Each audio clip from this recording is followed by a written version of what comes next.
देखिला मेलेला गुरुचा मुलगा मी आणून दिला. तुझी मेलेली मुलं आणून देऊ का अमाबाई? आणून देऊ का? तू म्हणशील तर तुझी मुलं आणून देतो, तुझी सती गेलेली सून आणून देतो. सगळ्यासह आनंदानं तुला राहायची इच्छा आहे का? अमाबाईनं सांगितलं, देवा संसारातलं काही देऊ नको रे, संसारातलं काही देऊ नको. मग काय?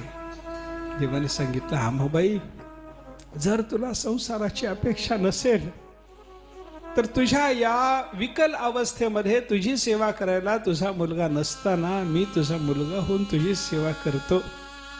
असं म्हणून परमात्मा पंढरीनाथानं अमाबाईच्या मुलाचं रूप धारण केलं. रुक्मिणी मातेला अमाबाईची सून केली आणि अमाबाईची सगळी सेवा परमात्मा पंढरीनाथ करायला लागला. अमाबाईला डोळ्याला दिसत नाही, देवाने स्नान घालावं, रुक्मिणीनं स्नान घालावं, रुक्मिणीनं अमाबाईची वेणी घालावी, देवानी देवपूजेचं ताट तयार करावं, अमाबाईच्या हातात ते देवपूजेचं ताट देऊन अमाबाईचा हात धरून देवाच्या मंदिरापर्यंत देवानी धरून न्यावं. देवानं अमाबाईच्या हातून देवाची पूजा करून घ्यावी. अमाबाईची पूजा होऊन अमाबाई घरी आल्याच्या नंतर अमाबाईला जेवायला देवानी बसवावं.